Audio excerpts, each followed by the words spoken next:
Alfred Hitchcock was born on August the 13th, 1899. His brother William and sister Nellie were 9 and 7. Alfred's father, William, ran a grocery store, and his mother, Emma, took good care of the children. The family lived above the grocery store. Life at 517 High Road was very orderly. From an early age, Alfred liked to be alone. At family gatherings, he stood off in a corner, watching everyone else. Although there were other children who lived on his street, Alfred always played by himself or watched the other children play. For him, this was more fun than being with other people. By the time he was 8, Alfred had ridden all the tram lines in London. He had taken the river steamers all the way to the mouth of the Thames River.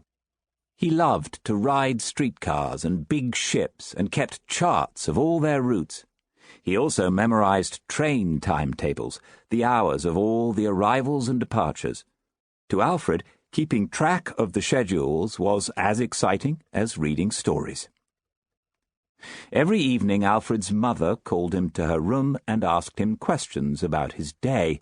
He confided in her about everything he had seen and heard. At the time, movie theatres did not exist, but the Hitchcock family loved to go to the theatre to see plays performed on stage. Alfred not only enjoyed the stories and the characters, but also the way the lighting could make the audience react. He remembered a show where the ghostly-looking villain stood under a spooky green light. He was amazed at how a simple lighting trick made a character seem more frightening. It sometimes seemed as if much of young Alfred's life was scary, too. One night he woke up and found the house empty. He went from room to room, calling out for his parents. He didn't know it, but they had gone for a walk. His brother and sister weren't at home. Alfred was completely alone, and he was scared. He wandered around the empty house. There was nothing but night all around him. Later, his parents came home and found him in the kitchen, crying. In 1910, Alfred started school at St. Ignatius College, a Catholic school for boys. Alfred still liked to spend time alone. Years later, a classmate of his remembered him as a plump schoolboy leaning against the wall, his hands folded across his round stomach, simply watching the other boys. The Jesuit priests who were his teachers were strict and punishments were harsh, and yet Alfred still broke the rules. One of his favourite tricks was to steal eggs from the school henhouse. He liked to throw them at the windows of one of the teachers' homes. When the teacher asked him who did it, Alfred looked at the sky and shrugged. "I don't know, Father. It looks like the birds have been flying overhead." This attitude earned him the nickname Cocky from the younger students. He hated the name almost as much as Fred. That was what his parents called him. So Alfred Hitchcock chose a nickname for himself, the one by which he would be known for the rest of his life: Hitch. By the time he was 14, one of Hitch's favourite pastimes was sitting in on criminal trials at the famous Old Bailey courthouse. He loved listening to the details of the court cases, especially murder trials. Whenever he could, he visited the Black Museum at Scotland Yard.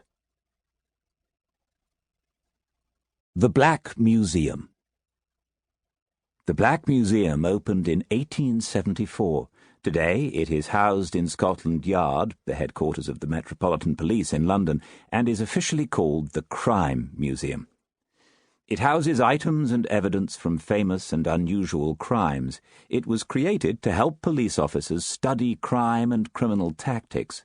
Today, police officers from all over the world visit the exhibits, which include a letter thought to be written by Jack the Ripper. The Crime Museum also contains nooses from executions, swords hidden in canes, guns hidden in umbrellas, and a collection of counterfeit money. Alfred attended St. Ignatius College until he was 14. Then his parents sent him to the School of Engineering and Navigation. They hoped he would become an engineer, but he was much more interested in the latest entertainment to hit England: movies. There were 400 movie screens in London by 1914, visited by 80,000 people weekly. That wasn't very much compared to the 5 million people who attended movies daily in the United States at that time. Movies hadn't quite caught on yet in England, but they had captured the attention of teenage Alfred Hitchcock.